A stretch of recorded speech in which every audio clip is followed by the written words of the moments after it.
안녕하세요. 뉴스와 사람들입니다. 타이밍이 매우 절묘하게도 이재명 대표의 외신 기자클럽 초청 간담회가 있었지요.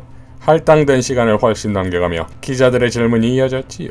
이재명 대표는 다음과 같이 기조연설을 통해 세 가지 사항을 제안했습니다. 첫째, 포용적인 타자 외교에 나서야 합니다. 우리 외교의 기본축이 한미 동맹이라는 점은 부연할 필요가 없습니다. 여기에 더해 중국, 아세안, 유럽 등과도 기후위기, 탄소 중립, 한반도 평화와 같은 다양한 분야에서 협력과 소통을 강화해야 합니다. 대한민국은 세계 10대 경제 대국이고 6위의 국방 강국입니다. 동아시아의 평화와 번영을 선도할 역량과 자격을 충분히 갖추고 있습니다. 성장한 국력과 굳건한 한미동맹을 토대로 전략적 자율성을 발휘할 때 우리나라와 국제사회가 모두 윈윈하는 결과를 얻어낼 수 있습니다. 두 번째로 우리 산업을 보호주의와 차별로부터 지켜내야 합니다. 한미정상회담이 2주 앞으로 다가왔습니다. 핵심 현안은 대한민국 경제의 생명인 반도체에 대한 차별을 바로잡는 것입니다. 반도체 지원법, 보조금 신청 요건 완화와 한국 기업의 중국 반도체 공장에 대한 장비 수출 규제 유예 연장을 분명히 요구해야 합니다. 신뢰에 기반해서 상호 존중하는 동맹으로서 해법 마련에 나서줄 것을 양국 정부에 당부드립니다. 셋째, 한반도 평화 정착에 역량을 집중해야 합니다.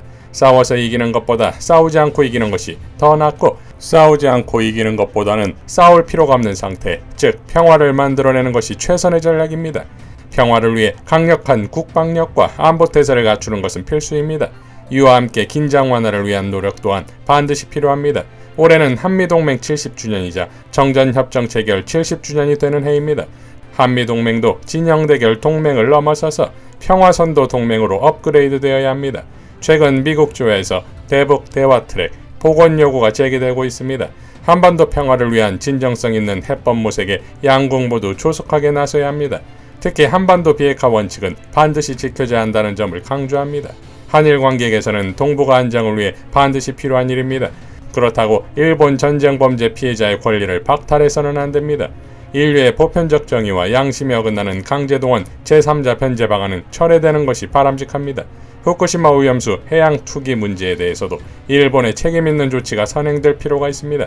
우리 정부도 주변 국가들과의 공동조사와 국제연대 기구 구성을 적극 추진할 필요가 있어 보입니다.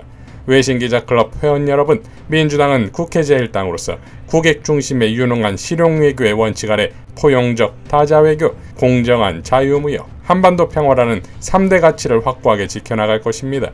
국제질서 대전환이라는 현재 위기를 도약의 기회로 바꿔가도록 하겠습니다. 라고 발언했습니다.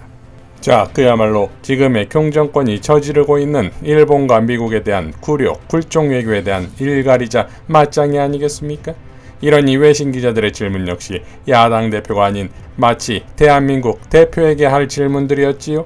이재명 대표는 미국이 대통령실을 도청한 것에 대해 다음과 같이 답변했습니다.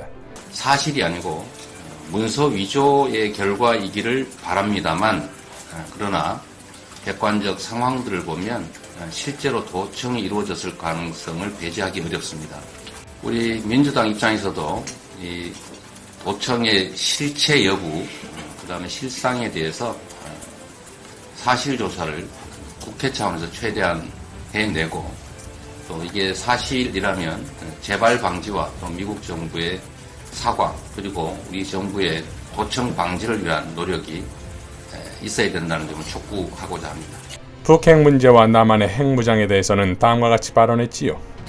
이미 대한민국의 군사력은 세계 6위에 이를 정도이고, 북한은 이미 핵무기를 개발한 상태라서 전쟁이라고 하는 것은 곧 상대방의 또는 피하를 구별하지 않고 한반도 전역의 절멸을 의미합니다. 남한의 세계 6위를 자랑하는 전력, 군사력, 그리고 거기에 대해서 굳건한 한미동맹, 그리고 확고한 확장 억지 전략 때문에 추가로 한미일 군사동맹, 특히 한일 군사동맹까지 필요한 상태는 아니다. 오히려 한미일의 군사협력을 넘어선 군사동맹, 한미일 군사동맹은 북중러의 군사동맹 또는 진영 대결을 격화시켜서 소위 안보 딜레마를 확대시킬 가능성이 높습니다.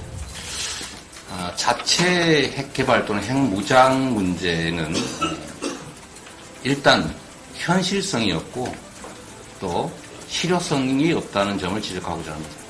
특히 독자 핵무장을 하게 될 경우에 생기는 첫 번째 문제는 NPT 탈퇴를 해야 되기 때문에 국제사회의 경제 제재로 대한민국이 살아남을 수가 없는 상태가 됩니다.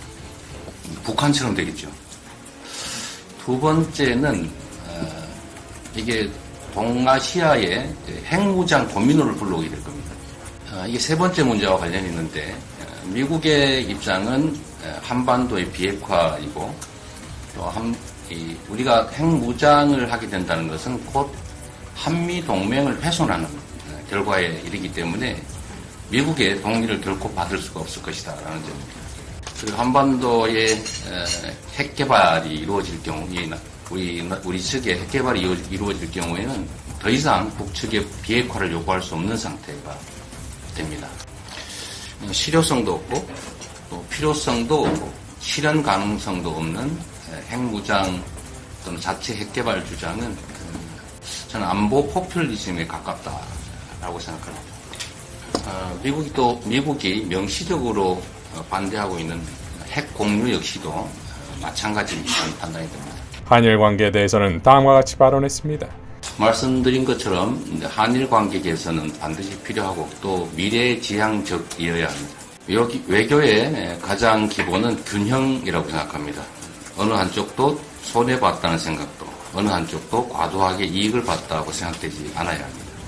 그런데 이번 한일 정상회담의 결과는 얻는 것은 없고 잃는 것만 많았던, 일본으로서는 얻는 것은 많고 잃는 것은 없는 그런 결과이기 때문에 우리 국민들께서 매우 실망하고 계시다고 생각합니다. 지금 한일 간의 강제동원 제3자 변제 방식은 우리 정부의 일방적인 제안이었고 쌍방 간의 합의사항이 아니었기 때문에 무효화하고 어쩌고 할 수 있는 사안도 아닌 것 같습니다. 물잔의 절반을 일본이 채워줄 것으로 기대하고 물잔의 절반을 채워서 제시했는데 그 물잔은 결국 엎어지고 말았습니다. 해법이 뭐냐라고 물으면 제가 즉답할 수 있을 정도의 그런 답이 있었다면 지금까지 이 문제가 이렇게까지 오지 않았겠죠. 그러나 중요한 원칙들이 있습니다. 그 첫째는 인간의 보편적 인권은 존중되어야 한다는 것이고 국가는 개인의 보편적 인권을 포기할 권한이 없다는 것입니다. 침략과 인권 침해에 대해서는 역사적 사실을 명확하게 서로 인정하고 또 피해에 대해서 사과 반성하고 또 그 기반 위에서 적절한 양해와 합의를 통해서 미래지향적으로 가는 것이 바람직하다라는 점은 분명하게 말씀드릴 수 있습니다. 다자 외교에 대한 질문에는 다음과 같이 발언했지요. 대한민국은 해양 세력과 대륙 세력이 부딪히는 반도 국가에 처지해 있습니다. 반도 국가들은 역사적으로 보면 흥과 망의 길을 아주 극단적으로 갔던 것 같습니다. 해양 세력 그리고 대륙 세력이 충돌하는 지점에 위치한 반도 국가의 선택은 강력한 국력에 기반한 자국 중심의 실용적 외교 정책이 반드시 필요하다고 생각합니다. 선택을 강요당할 게 아니라 우리가 주변국의 선택지를 제시할 수 있어야 합니다. 대한민국은 이제 10대 경제 강국, 6대 군사 강국, 그리고 문화 강국의 위치를 가지고 있어서 물적 기초는 상당 정도 확보했기 때문에 결국은 국가 경영을 책임지는 이 정치 집단의 의지, 역량, 그리고 선택에 따라서 얼마든지 흥하는 길을 갈 수 있다고 생각합니다. 주변국에 일방적으로 선택해서 끌려가는 것이 아니라 우리가 의지와 역량을 가지고 우리가 가는 길을 제시하고 협력을 끌어내는 그런 노력이 정말로 필요할 때다라는 생각이 듭니다. 대만 기자가 대만에서 이재명 대표의 인지도가 매우 높다는 발언과 함께 중국이 대만을 침공할 경우 어떤 선택을 할 것이냐는 질문에 대해선 다음과 같이 발언했습니다. 제가 1시간 후에 저 앞에 무슨 일이 벌어질지 저도 알 수 없습니다. 대만에 앞으로 벌어질 극단적 사태의 경우에 어떻게 대응할 것인지를 고민하는 것도 중요하지만 그런 일이 벌어지지 않도록 하는 방안이 무엇인지를 고민하는 것이 훨씬 더 가치 있을 것 같습니다.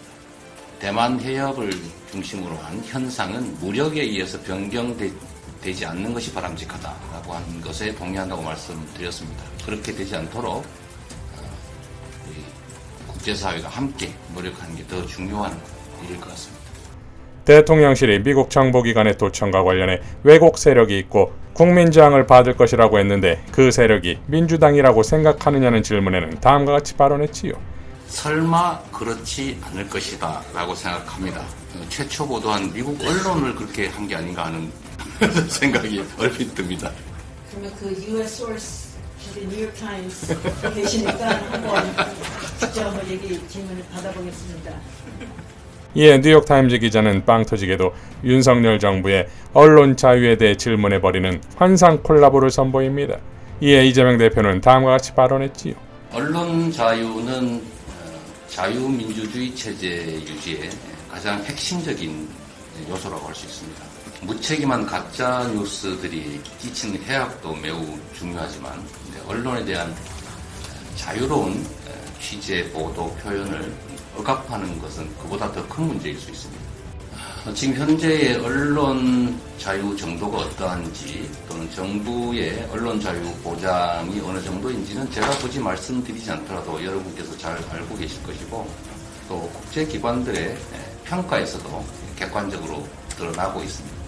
가장 심각한 것은 사실과 다른 오보에 대해서 형사처벌을 하는 경우는 전 세계에서 그리 많지 않은데 이를 이유로 압수수색, 세무조사 이런 국가 공권력을 대대적으로 동원하는 것이 가장 심각한 문제라고 생각이 되고 특히 최근에 취재 기자를 상대로 구속영장을 남발하는 것도 정말 심각한 문제라고 생각합니다.